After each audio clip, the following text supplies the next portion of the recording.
quite enough of that already, isn't it? Staff, thank you for joining me for this very important operational briefing. Do settle down, do pay attention, a lot to get through today. Yes, people continue to be wrong on the interwebs. They continue to be recidivist offenders. They continue to be this charlatan here, known as the Sugar MD, who wants to say all sorts of things and stuffs regarding the ketogenic diet, doesn't he? Well then, let's see what it is that he's had to say, and we'll put him right wherever he's wrong. And spoiler, boys and girls, that'll be everywhere, just about. That's what we do here, of course, in the Meat Militia. We overcome very, very bad ideas with much, much better ones, don't we, Ted, Your Highness? Yes, yes we do. Thank you, Ted, for your input. What do you think of Ted's new headdress?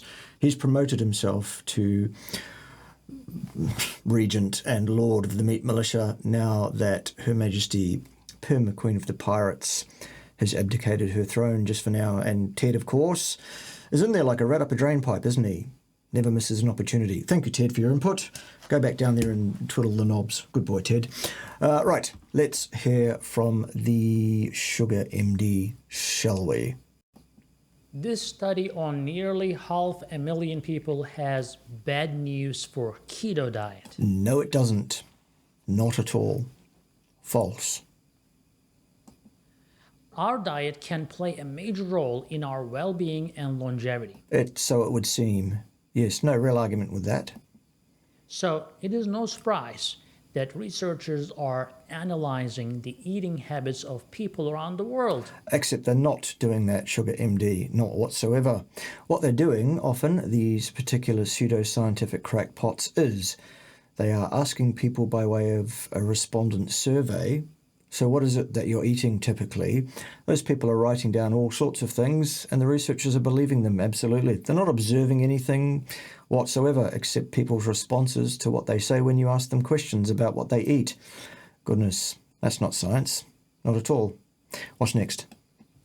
Well, Dr. Steidelman recently released an expansive... An expansive study, is it? No. It's just got a lot of respondent data of very, very poor quality. The utility of this study is, well, basically none whatsoever, in fact. But anyway, carry on, Sugar MD. You're doing a great job, son.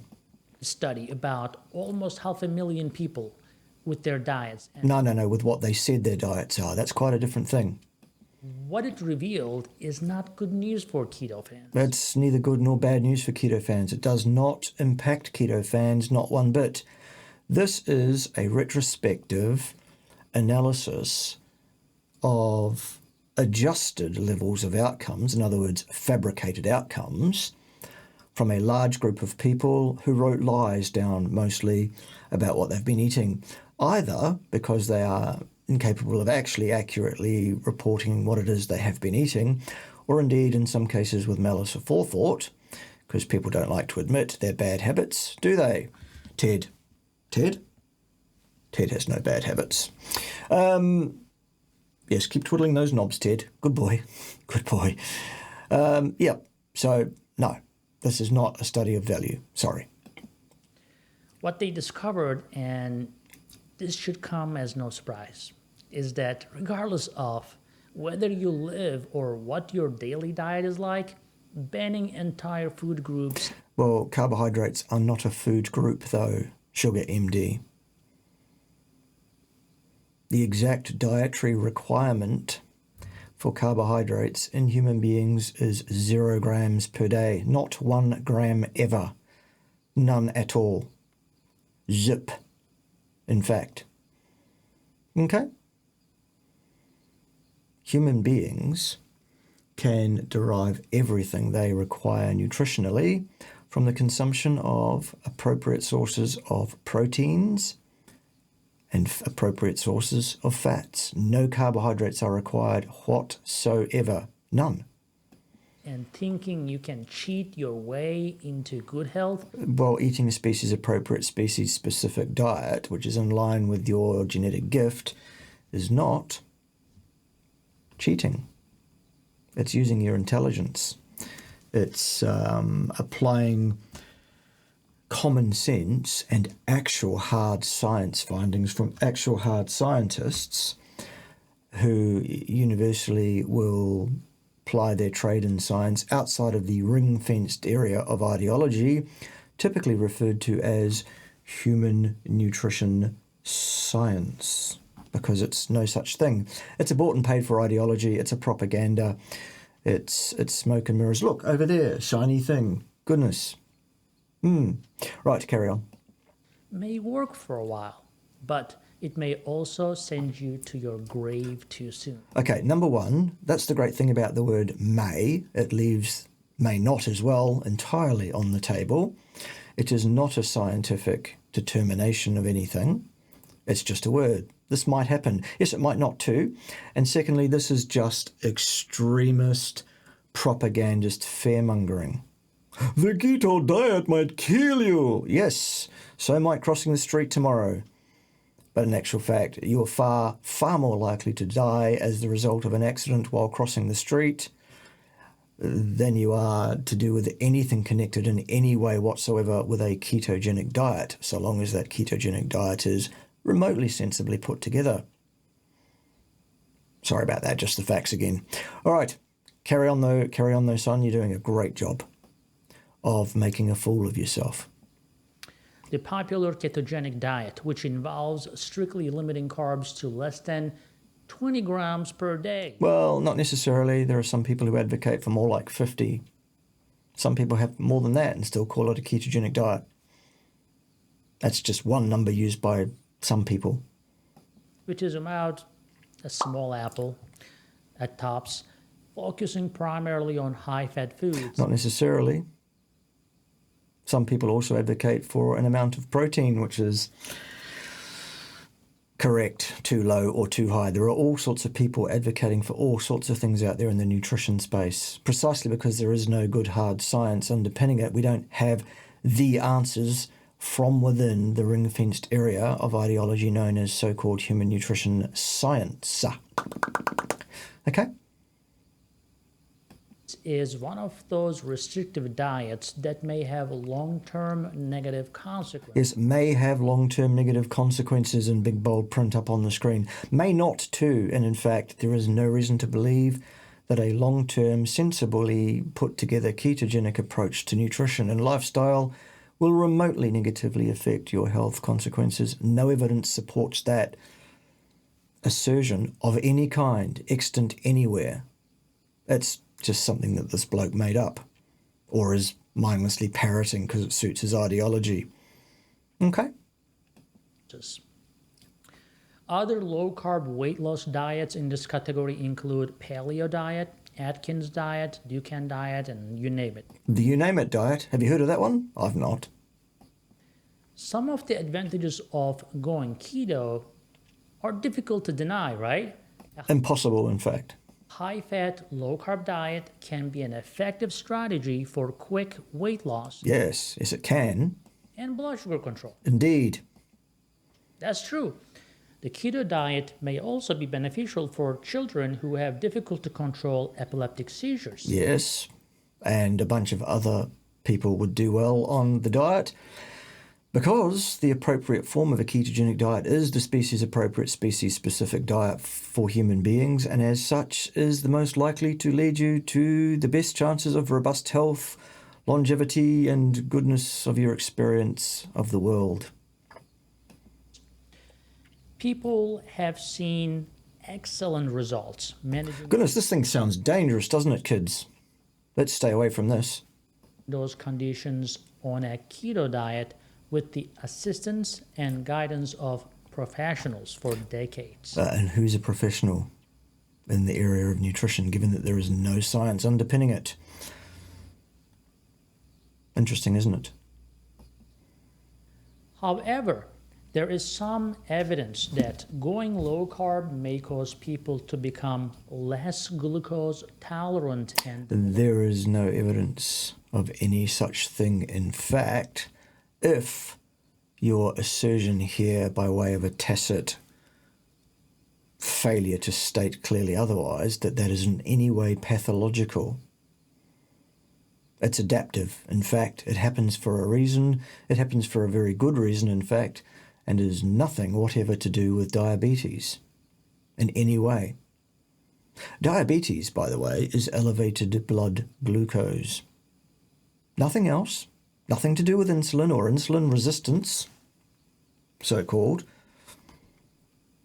Diabetes is elevated blood glucose, period. That's what the pathology is. That's what the problem is. That is what needs to be ameliorated.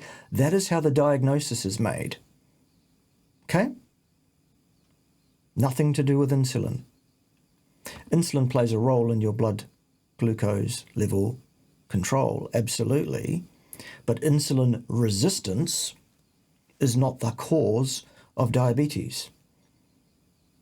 In fact, more often than not, it's the symptom.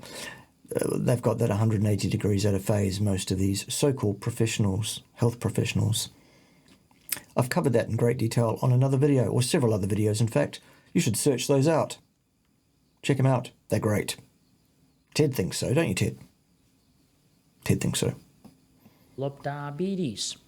Meaning, if you let your body forget how to deal with carbs, your body will not know what to do when exposed to carbs again. Well, here's a solution for you. Don't. That's interesting. Something with the audio just went a bit crazy there for a moment. Never mind. Here's the solution for that one. Don't pour carbs down your neck. It's unnecessary. It's contraindicated. There is no need for it whatsoever. That's what unnecessary means, just in case you didn't understand. So that's not a problem. Okay? What's next?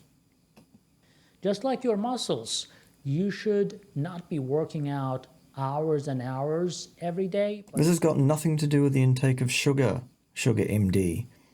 This is a completely inept analogy. Just like your muscle. No, this has nothing to do with that. They are completely unconnected things. This makes no sense whatever. Rather, maybe 30 minutes a day or 1 to 2 hours every other day and so forth, so that your body knows how to deal with stress and be prepared. That is the whole point of working out, right? Not really. Among other things, I'm a very well qualified exercise physiologist, sugar MD, and what you've just said there is patently ridiculous as regards to what the purpose of exercise is. Okay? I really, really think you ought to stop making videos entirely until you've got the first clue of what it is you're actually talking about. And clearly exercise physiology and human nutrition are two areas about which you know absolutely nothing whatever. Okay? So if you never eat carbs, your pancreas will atrophy and your... Nonsense. Absolute rubbish. There is no science underpinning that ridiculous claim whatsoever. If you don't eat carbs, your pancreas will atrophy. No. Body will lose its glucose receptors to suck the glucose in. Not true either. No. Your body will synthesize fewer GLUT4 transporters, perhaps, over time. But that's fine because you need fewer in the case of consuming less unnecessary carbohydrate in your diet. So that's no problem either. That's an adaptive process. Your body doesn't want to waste resources in a way that's unnecessary, and so it doesn't. Not problematic. It's a good thing. When you're not exposed to any carb at all. Now, scientists have uncovered... Scientists? Who are they? Which scientists? Some beneficial dietary hints from this wide-reaching research. There is no wide-reaching research in the area of human nutrition as that relates to heart health outcomes of any kind in any size population over any period of time. None at all. What's next? Fill your plate with plants to get important nutrients, including veggies. False. There is no need to do that whatsoever. There are no nutrients found in plants and veggies that you either require or that you cannot source just as well, if not better, from the muscle meat and associated fat of large ruminant animals as the basis of a sensible, fully carnivorous, species-appropriate and specific diet for a human being.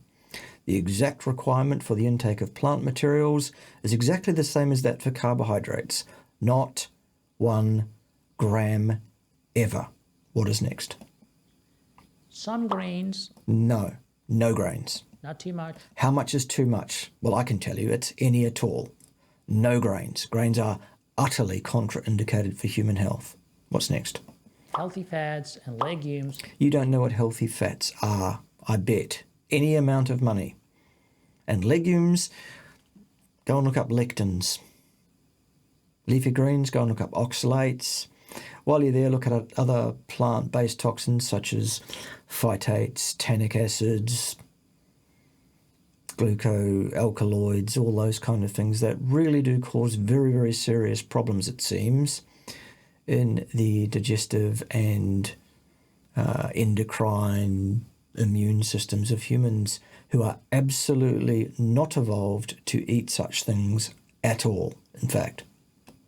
As opposed to highly processed large amounts of meat and dairy products. Highly processed amounts of meat and dairy products. Meat and dairy products typically undergo much less processing than any plant-based slop. We're not advocating, or I'm not advocating for processed meats either. I'm advocating for fresh meats in the natural format that they come in, either raw or cooked. And dairy is an individual choice, plus or minus, depending on how well you personally do with dairy and whether you personally believe it to be beneficial or otherwise. What's next? That is the bottom line in this research. No, there are no bottom lines in that research because that research to which you refer does not exist. That's why you haven't cited it. There are no experimental interventional studies on human beings locked in laboratories for multiple decades with every factor under control to check out on hard health outcomes. None. Eating wisely may be one key we need to unlock long lives. That's likely, only most people don't understand what a wise way of eating is, and they are falsely miseducated to believe that the exact antithesis of a wise and healthy way to eat is in fact the wise and healthy way to eat. That is bought and paid for. It's an ideology, it's a propaganda, and it's put together by people with a bank balance at the end of the year to subserve. There is no science underpinning the current so-called gold standard advice on human diet. None at all. Of health. Based on carefully conducted laboratory testing of there is none. Overweight men, we know that going keto does not help burn more body fat than a regular diet. We know no such thing. The signal-to-noise ratio on all such studies is so wide that the studies themselves have no utility whatever to inform on the question at hand. They are all poorly randomized, poorly controlled, poorly observed, do not have sufficient tenure. They do not inform on the question in any way of utility whatsoever. What is next? Instead, it forces people to drastically reduce their sugar intake. The exact requirement for the intake of sugar in human beings is none, not 1 gram ever. Remember, sugar is carbohydrate, the same thing. Well, this is the first thing you've said that's correct. And it forces them to eliminate processed foods and junk food. Both of these are good habits for overall health and blood sugar levels, and they can help lower your risk of developing cancer. No, there are no studies that inform us on the risk of cancer as that relates to any aspect of nutrition in human beings. Risk is a cause and effect statement. It requires experimental intervention, which is properly randomized, properly controlled, properly observed, metabolic ward lock-in over multiple decades in a large number of genetically identical sets of twins. Failing that, you do not have a cause and effect inference, and you cannot inform on risk whatsoever. Only incidents, and only then if you actually report what was observed rather than what most of these so-called scientists do, which is to adjust what they observed, in other words, fabricate a different outcome.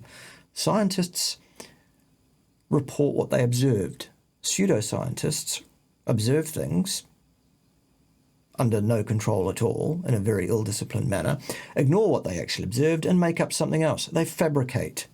That is not science. What is next?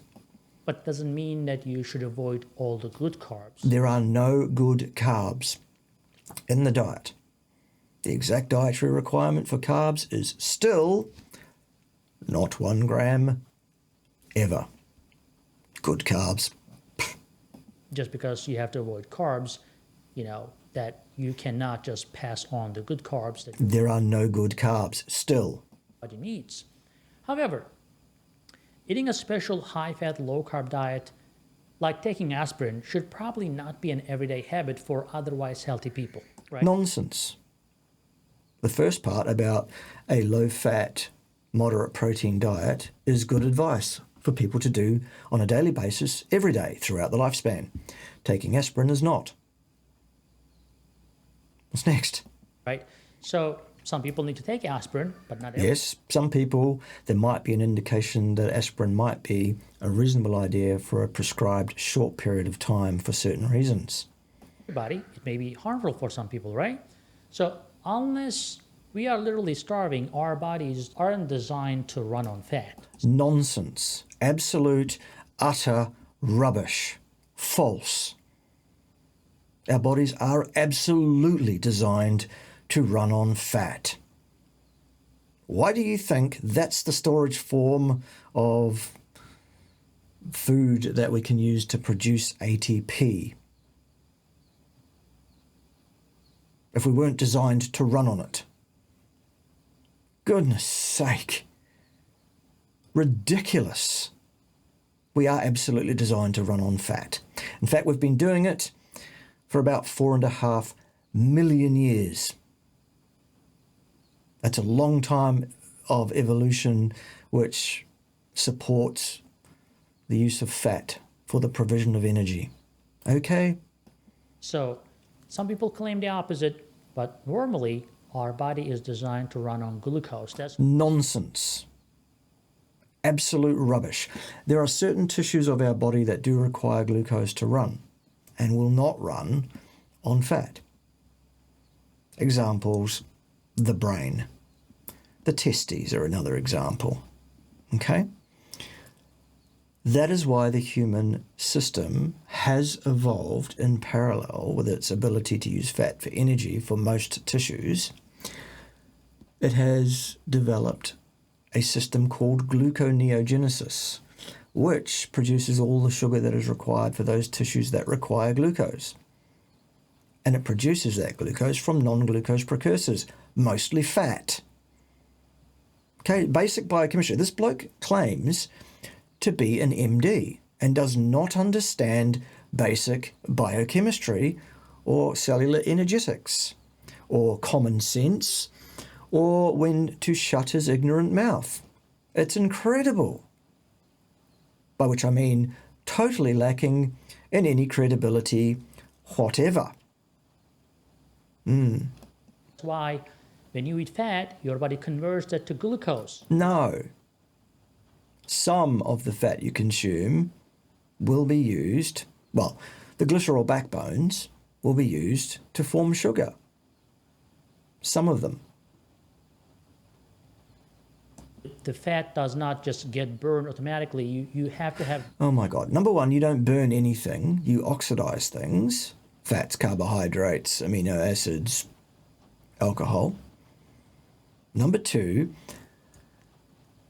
almost every cell in your body is capable of oxidizing fat directly, and does, absolutely, despite your ridiculous comment to the contrary just now, or indeed other substrates which are not fat but are derived from fat. For example, ketones.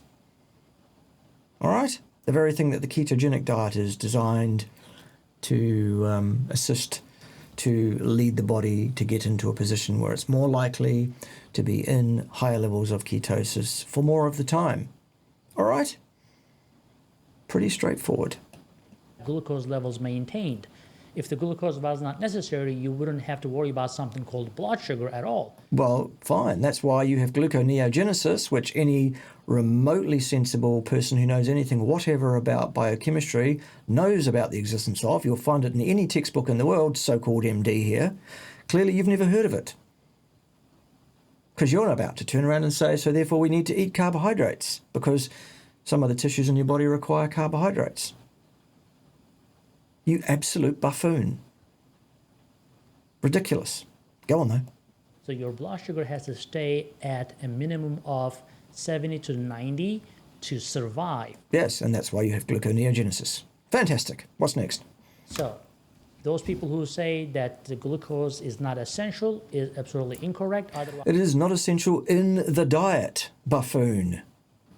Your body creates all the glucose it requires itself from non-glucose precursors. Still. Wow. Incredible. Where did you get your MD qualification, sir? Where on earth? Who certificated you as knowing anything about anything regarding anything to do with, well, anything, frankly? I mean, I've seen some ridiculous videos in my time. This is up there. when we draw your blood glucose would be 0 if you didn't need it, right? But when you're on keto, your body still makes glucose. So you have heard of it, so therefore it's not a problem. Good. Finally, low-carb diets make it easy to overlook important nutrients. No. There are no so-called important nutrients lacking in a reasonably well-designed ketogenic or indeed entirely carnivorous diet. There's magnesium, calcium, potassium, which can be abundant on less restrictive diets that include fresh, healthy carbs. There are no healthy carbs. None at all. Still. Such as beans. No. Lectins. Bananas. Bananas, no. Some fructose, contraindicated fibre, as there is also in the beans, and possibly an overdose of potassium, which can be fatal, in fact. Oats. Oats? No. Unnecessary, starchy nonsense that breaks down usually quite rapidly to cause too much blood glucose very, very rapidly. Ergo, that's the cause of diabetes. Other toxins that you'll find in the seed of plants, because the thing is, plants don't want you to eat their seed, at least not in a way that destroys that seed. You can swallow it whole and excrete it later, and the plant will thank you for that, but it wants to discourage you from chewing those seed up, and it does that by putting toxins in its seeds. In fact, seeds are the most toxic part of plants. Okay?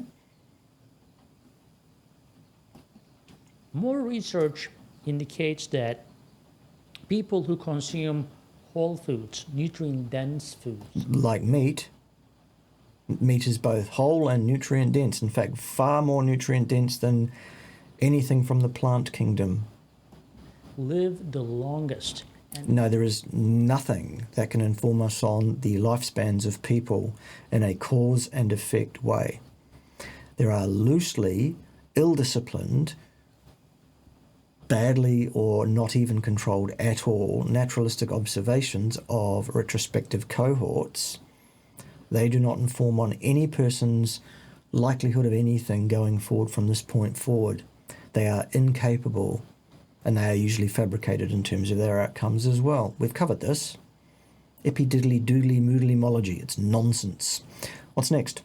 Have a lower risk of cancer. No, not risk. No, we've covered that one too. There are no studies that inform on risk of cancer or anything else as it relates to any aspect of nutrition in human beings over any period of time whatsoever. So more research was presented at the European Society of Cardiology recently. And the researchers who present... Is that the researchers that presented, or is that just a random picture of people wearing white coats poking away at things that are not even screens because they're just clear bits of perspex with nothing on them? Good. At that conference, examined the self-reported eating habits. Self-reported, there you go.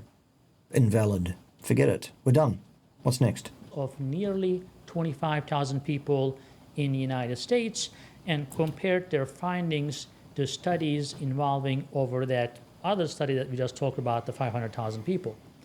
They discovered that those who consumed a moderate amount... Those who reported that, not necessarily those who in fact did, because they didn't observe these people, they just believed what these people reported to them. Also, confounds, healthy user bias, people who generally have other healthy lifestyle factors that can also impact their longevity and health span as well, tend to be those who would identify as better educated, and the education system tells people to eat in a way that includes a lot of carbohydrates. So in actual fact, those people could probably do even better were they to in fact optimize their nutrition for a appropriate species-specific diet, that being 100% carnivore. We just don't know because there are no studies that actually look at this whatsoever. This is just nonsense. There is nothing here that will inform us on risk of anything or likelihood of anything as an individual person in the world today. At all. Ideology, propaganda, spin doctories, smoke and mirrors, nonsense from a criminally negligent crackpot. Of carbohydrates, moderate, okay, not too much. Well, how much is that then? Moderate amount of carbohydrates lived longer. How much is that? And how much longer did they live? And please show me the experiment that links those two factors, cause and effect. Whoops, doesn't exist. So it's nonsense, isn't it? Good. Than either low carb or high carb eaters. So you don't want to be a no carb guy or full carb guy. You want to be like a moderate. You don't know what I want. I do want to be a no carb guy. Absolutely. And anyone sensible who knows anything about human physiology, human metabolism, archaeology of the human existence, organ systems, or human nutrition will agree with me. Zero carb is correct. Amount of healthy carb type There are no healthy carbs. guy, okay? There are studies suggest that in the There are what? There are studies that suggest what? run, low carb diets are associated with an increased risk of death. No. Lie. Absolute lie. There are no studies that can show that whatsoever. From any cause. No. False. Not at all. That means that, yeah, you may not die from diabetes, but you may die from, cardiovascular disease or... Which is more likely, in fact, if you eat a species inappropriate in a specific diet. Actually, the retrospective cohort studies that he's referring to here invariably, after adjustment, i.e. fabrication, show minuscule differences between subpopulations which were not genetically identical at the outset, which were not controlled and observed under lock and key for multiple decades. There is nothing here that can inform on any individual's risk of anything whatsoever. The minuscule differences that they do report are statistically significant purely because they have sample sizes in the millions of person years of follow-up, not because the utility and meaning in the real world, the absolute differences, would make any difference to either the lifespan or the health span of any one given living human being over a 100-year lifespan, even if this was a causal inference, which it isn't. Okay? So no. or cancer. No. As well as deaths from mostly strokes and heart attacks. So Another study published recently Well, cite it and let's have a look at it. found that people with lower nutritional quality diets, Says who? Who is qualified to speak of nutritional quality? Certainly not you, Sunshine. Certainly not you. There you go. I.e., fewer fresh vegetables, legumes, and nuts. Well, that's not lower quality nutrition. That's higher quality nutrition if you eliminate those things from your diet. We're more likely to develop. No, not likely. This is a retrospective look at what happened after fabrication of the outcomes, in fact, in that group of people that were looked at during those years that those people were followed, under the circumstances that those people lived with no control exerted whatsoever. A naturalistic observation, not science and not evidential, not proof of any cause and effect relationship of any kind. No. it's like fewer fresh vegetables and legumes and nuts were more likely No. to develop some of the most common and deadly. Again, healthy user bias. That confounds these results entirely, even if they weren't fabricated, adjusted, which they were. We're done. Invalid study. Does not establish the posit. Propaganda, fearmongery, smoke and mirrors, not acceptable. Bring me some science. Got any of that?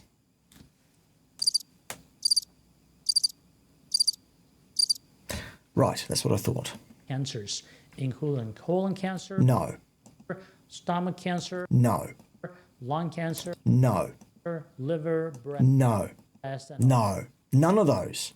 There are no meaningful, utilitarian, even associations in existence anywhere in the literature that supports that claim or those claims on the screen right now. None at all. No. that.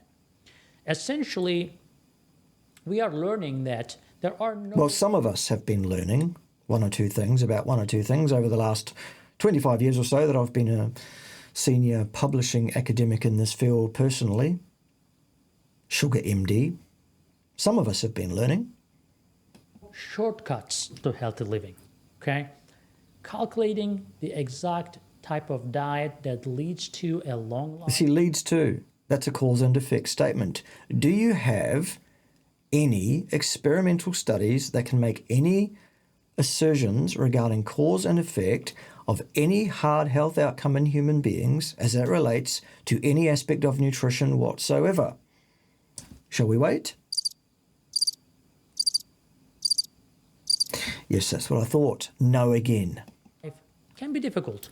Part of the problem is that, thankfully, we do not live our lives in highly controlled laboratory conditions, right? Correct. We don't. Until that terrifying day arrives and we all become well-studied lab rats, we must rely on long-term observational data. No. That's exactly what we should not do because of the manner in which that fraternity of pseudoscientific crackpots conducts themselves. They fail utterly to apply any scientific discipline of any kind and completely overstep the mark of what it is they are able to conclude and remark upon. They make statements around cause and effect, risk, hazard, and likelihood, none of which any of their studies are able to inform on, not one iota. They do not undertake science. They cannot inform on cause and effect. And the key term there would be observational data. That would require those so-called scientists to report what they actually observed, the raw outcome statistics as they were observed. As soon as you adjust those, you are fabricating even that. Not acceptable, not science, and not something that should be relied upon or even paid the remotest attention to, unless you can show me a nutritional associative study with hard health outcomes in a large number of human beings under decent control, as observed for multiple decades, which would show us something like a 600 to 1,000% relative increase in an outcome statistic of a meaningful heart health outcome. Can you show me one of those, Dr. Sugar or Sugar MD? No, again. That's what I thought. When you don't have data to inform on a question, you don't rely on data that is incapable of forming on the question and saying, well, that's the best we've got. Let's pretend we've got an answer. As a scientist, you are honest with people and you say, we cannot inform on this. We don't have the answer. This is an area where opinion, informed or otherwise, holds sway because the science to answer the question absolutely does not exist, cannot exist, and will never exist. That is what the discipline requires us to do, not to lean on data which is both poor and, in fact, fabricated. This is really straightforward, I would have thought. What's next? Usually in the form of surveys. Oh, God. Seriously? We need to rely on surveys to tell us anything about anything. Right. We might as well just pack up and go home, boys and girls. We really ought to just give up. Certainly, what we do need to give up on doing is watching these kind of channels and listening to these kind of idiots, these kind of vacuous, ill-educated morons. Learn more about which diets are the best long-term. Well, a survey-based study cannot inform on that. It can only inform on what people say when they're asked questions about what they eat. We've covered this. Planned diets. But survey data from around the world has shown that people who eat less meat... No, people who report they eat less meat. Again, healthy user bias, so that's confounded. It's adjusted anyway. No. Dairy and less processed foods while eating more fiber-rich plant-based foods like vegetables and... Healthy user bias, invalid, we're done. Even if what was actually observed was reported, which it hasn't been. No, Sugar MD, unacceptable. Nuts and some of the whole grains, even carb-heavy beans, have some of the best health outcomes. So, healthy user bias. We're done with that. An uncontrolled, naturalistic fabrication, not even an observation. Their diets typically are basically in whole foods. No, that's what they report, in fact. They are not processed, right? So that's the whole thing about living a long life. Well, you know, if you've got the answer to living a long life, you wouldn't be making YouTube videos. You'd be far too wealthy and you'd be enjoying the beaches because you'd have the answer to the great question that human beings have been searching for forever, how to live longer. If you had the answer, son, you'd be very, very wealthy indeed. You're not, ergo, it seems you're making stuff up. Like an inference that retrospective cohort epidemiological studies can be remotely considered to be scientific or indicative of cause and effect. You made that up. It's not about eating this or that. It's about avoiding the processed foods. That's probably a reasonable assertion, but you're stating it as a fact, and there is no evidence that it is a fact. There is no science to underpin your claim that it's a fact. That's where you're going wrong. You are overstepping the bounds of scientific discipline and you are making statements as a fact that you cannot establish as such. It's unacceptable. So these people in their studies, for example, who lived a long life, they would eat, for example, whole grain... No, they would report that that's what they eat. We've covered this. ...rice instead of white rice. They would eat plants like fruits and vegetables rather than more processed versions, like instead of drinking fruit juice or smoothies, they would go for the whole foods, the real fruits and vegetables. And you will have that intact fiber with a lot of nutrients. No. Fiber doesn't have a lot of nutrients. In fact, fiber interferes with your ability to absorb nutrients. Fiber also interferes, it seems, in a very detrimental fashion to your colonic function. Human beings are not designed actually as fermenters of fibre whatsoever. Our genetic experience in the last roughly 4,000 years in both humans and in proto-humans has been to get the vast majority, if not the entirety, of our nutrition, in fact, from the flesh, muscle meats that is, mostly, and associated fat of mostly large ruminant animals, which are not plants and do not contain any fibre. We don't have the organ systems and structures to be effective at dealing with fibre or fermenting fibre. Fibre is, it seems, a vastly problematic issue in our enteric systems, actually. There is only one remotely pseudo-clinical study on this, and it's covered by Dr. Paul Mason on his channel, if you'd like to go and search that one out and find out what was found in that one study, because it's quite unequivocal, actually. Right, what's next? So fiber isn't just good for keeping your Fibre isn't good for anything in human beings. gut moving. No, if anything, the intake of fibre is associated with an exacerbation of problematic so-called idiopathic constipation. It seems it's the actual cause, perhaps. If you want to start making assumptions and assertions about cause and effect without any decent science to back it up, why not? Let's do it too. Seems like fibre is a problem for gut motility rather than an actual assister of it, in fact. What's next? Scientists say that feeding with fiber, when they feed the mice with fiber. Well, mice. Mice are evolved to eat fibrous foods. We're not mice, Sugar MD. Did you notice?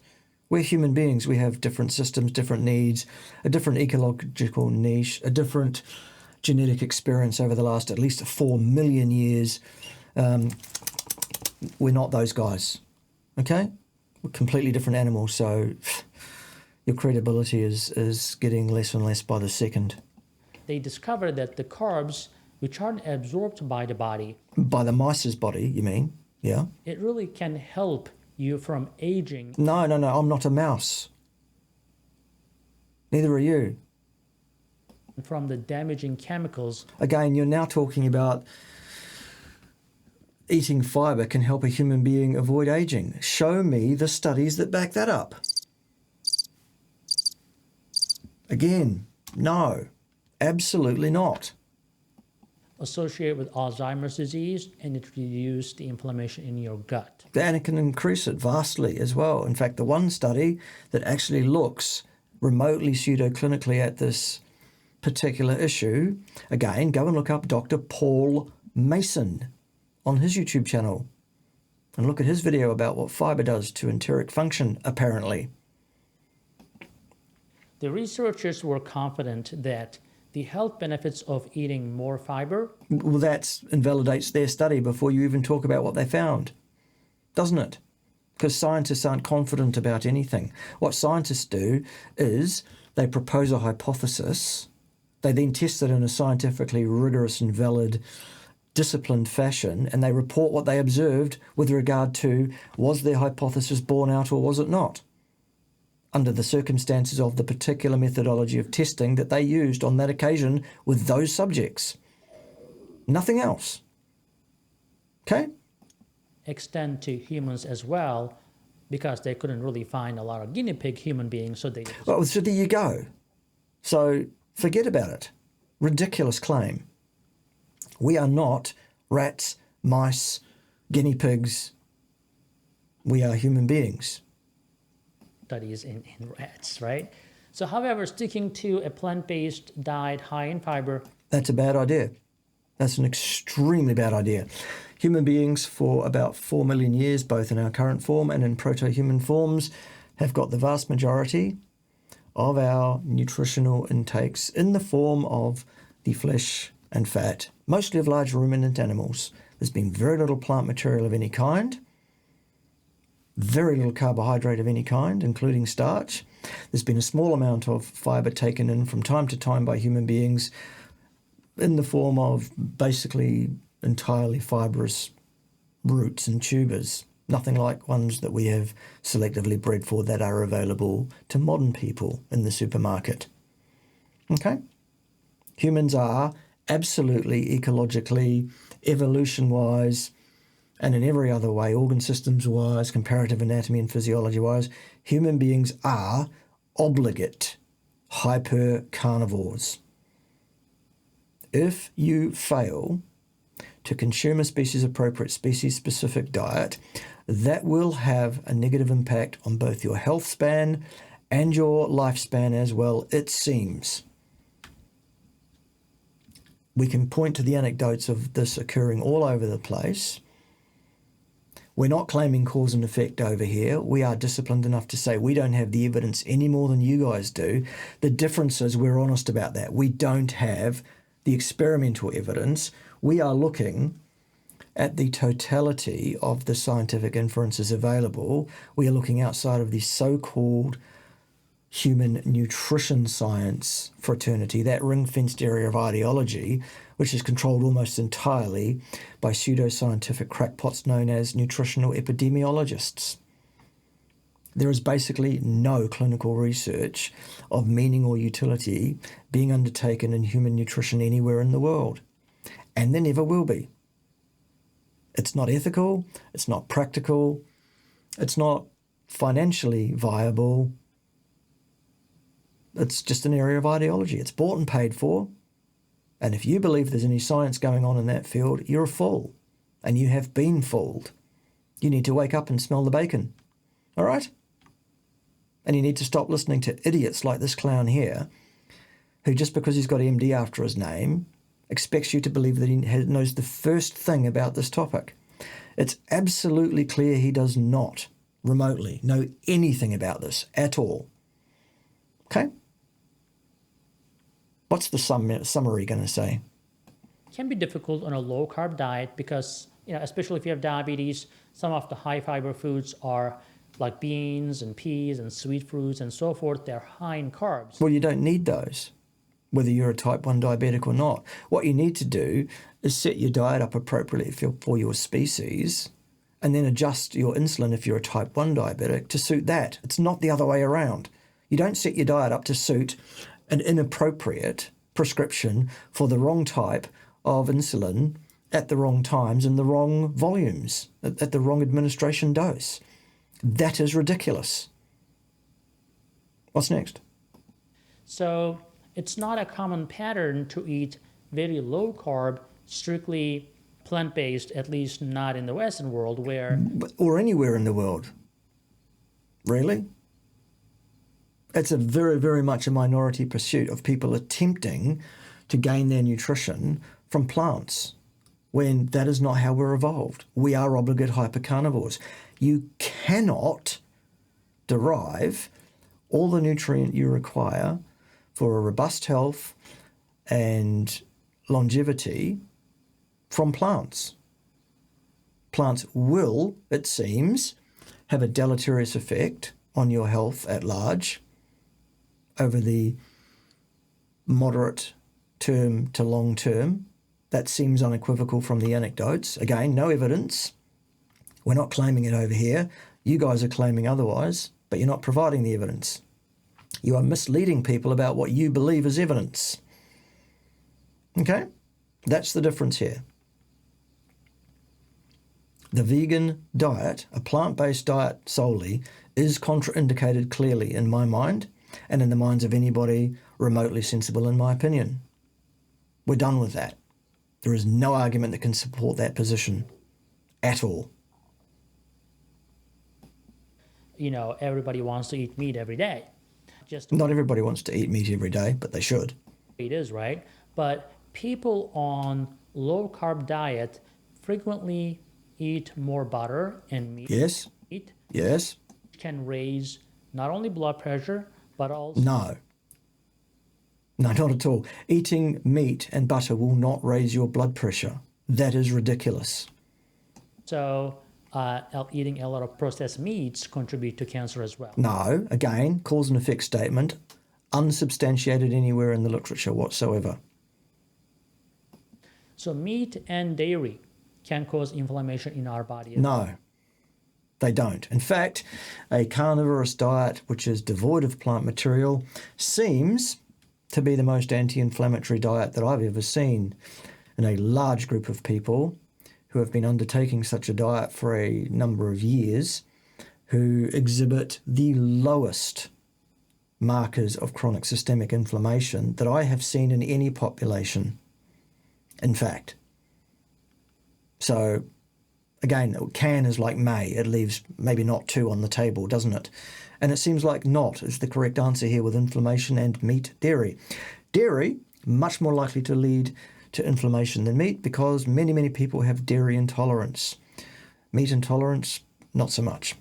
Well, which can help in the formation and growth of these cancerous cells. And can not too.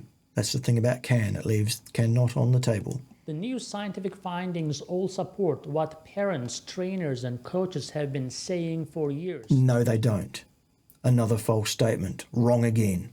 Eat less junk and Sure, but what's junk? remain skeptical of the latest miracle diet. Junk is things that are plants and plant-based and derived from plants in terms of nutrition.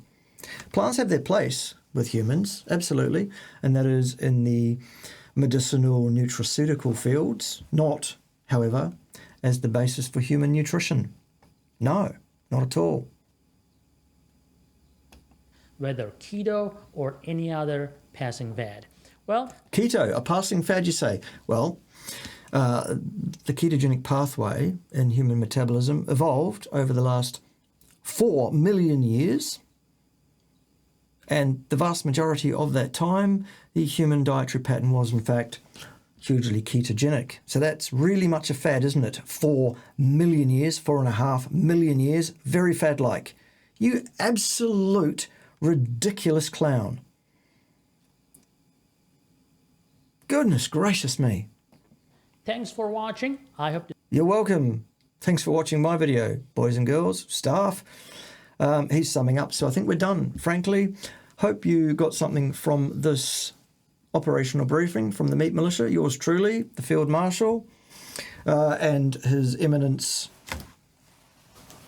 His Majesty these days, Lord Edward Yellow Ted. He hasn't said much in this video because, well, I've always taught him it's very, very rude to speak with your mouth full. Good boy, Ted. Anyway, see you next time. You go back down there and do what you've been doing. It's been great. All right, let's have some music to see us out. Do clean up the operational room on your way out. Don't leave chewing gum under the benches there. Make sure you wipe off any graffiti that you've written on the back of the seat in front of you. All of that kind of thing. See you next time when someone else will be wrong on the interwebs. 2, 3, 4.